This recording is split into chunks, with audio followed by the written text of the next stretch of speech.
As you well know, I'm sure, the NFL is gearing up for the big game this Sunday, and the league is projected to make a record profit. Now, that's bringing to light a little-known secret. You see, the NFL league office is considered by the IRS a non-profit organization. That's right. The league office falls under a tax code provision that exempts things like businesses, leagues, and trade associations. But does it make sense, given the scale of money here? Is it a loophole? Two senators think it doesn't make sense, and they've proposed a bill to change it. Republican Senator from Oklahoma, Dr. Tom Coburn, and former governor of Maine, Senator Angus King. Thank you to both of you, gentlemen, for being with us on New Day this morning. Good morning. Morning. I want to talk about the NFL, and I want to get at it in a little bit of an interesting way to test your bill, but I have to ask about the people's business in general. This is a beautiful demonstration of an independent and a Republican coming together for a common purpose. We just had the State of the Union, and it seemed to me that the parties have a lot of the same goals in mind. The question is, do we see any prospect in your minds for cooperation this year? Any chance it's a year of action? Oh, I think so.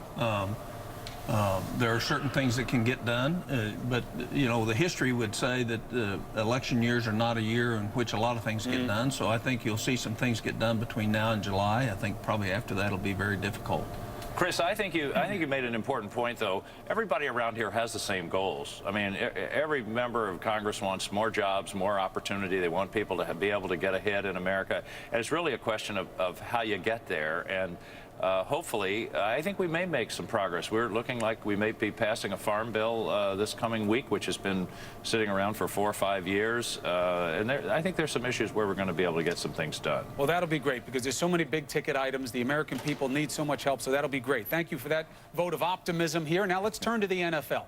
We'll do it this way. I'll represent the NFL's position in this situation, okay? And then you two can lay out the feeling. Now, it's not the teams we're talking about. The teams all make their money. They're all private entities. This is about the league office, and the NFL will say, well, we're just representing the trade of football. We're just like any other trade group, and as such, we are a not-for-profit. What's the problem with that, Senators?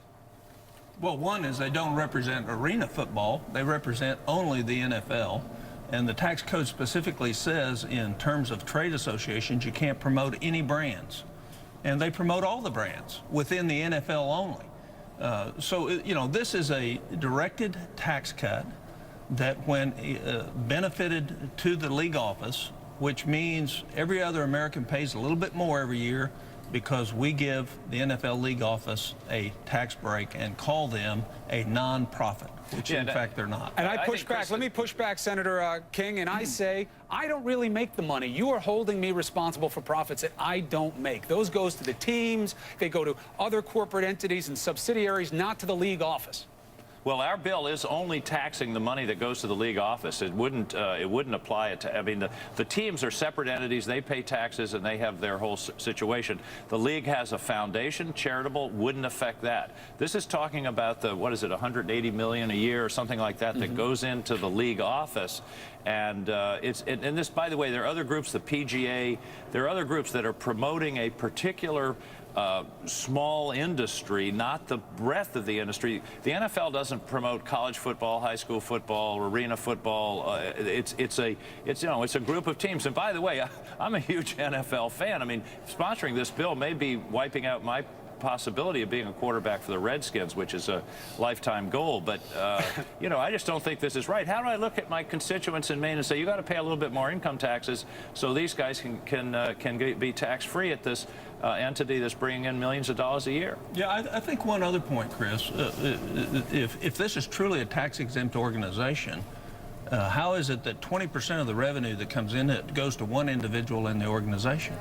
Well, you raise an interesting point, and as the proxied representative of the NFL, I would like to avoid the fact that the commissioner makes $29 million and the next highest paid head of a trade organization makes but a fraction of that. That's a bad fact for me, and I'd rather blame you, Senator and Doctor, for hating football. I think you hate football, and that's what this is about, not the fact that the commissioner makes $29 million.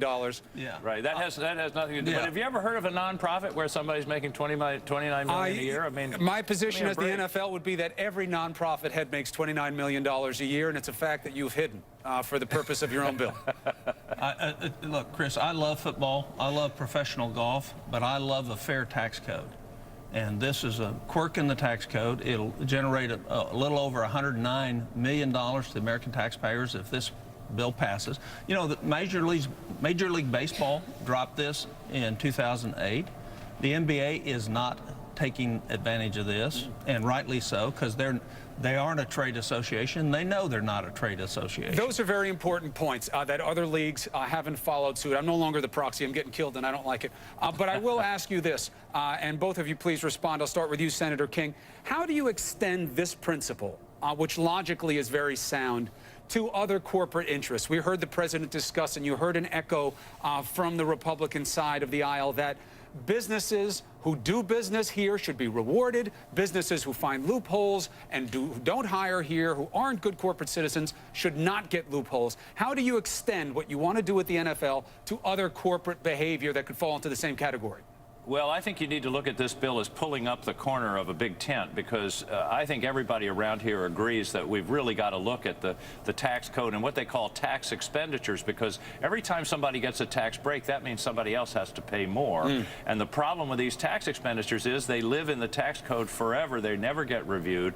And so this bill is, I think, important in its own right, but also it's a way of sort of prying open this can that, frankly, I think needs a long look. But the lobbyists, Senator Coburn, the lobbyists, they won't let you. The corporate lobbyists, they have all the money. Elections are about money, and they're going to come down to D.C. and say, leave us alone. And more often than not, it seems that's exactly what happens. So how do you think you get a good chance to make change at the NFL or anywhere else that has big money? Well, I think the way you do it is you sunset the corporate tax code, and then you design a new one, and which means the lobbyists have to lobby to put something new in rather than to keep something that's there.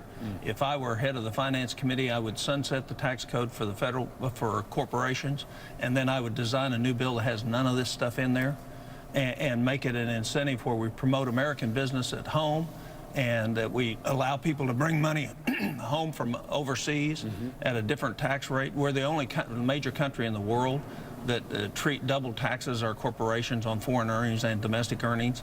I mean, foreign earnings in the tax area where they make the money and then tax it again when we bring it home. We're the only country that does that. So we need to reform the tax code. But the real point is you're going to see in the next month or so a tax extenders bill. And in that will be NASCAR, where we do a special deal for NASCAR. You know, in other words, these guys will lobby their special benefit, which means the average Joe out there is actually paying a little bit more every month, every year, so that somebody who is well-connected and well-heeled can get a benefit that does not inure to the rest of America. Fight it, Senators. Senators, I got to let you go on this because you have important work to do. Fight it. Fight the extension of those bills. Fight those special interests. Take the money out of the game, and the people will come back in huge numbers to the process. We all know that's true. We just have to see these first steps. And you know what? As much as we all love football, it's good to see that you're calling it for what it is and passing this bill, and hopefully it goes the right way. We'll see what both sides have to present on the issue, of course. But Senator Coburn, Senator King, thank you for joining us on New Day. You're welcome. Good luck ahead. Thanks, Chris. See you at the Super Bowl, buddy. I hope so. Okay. What you got the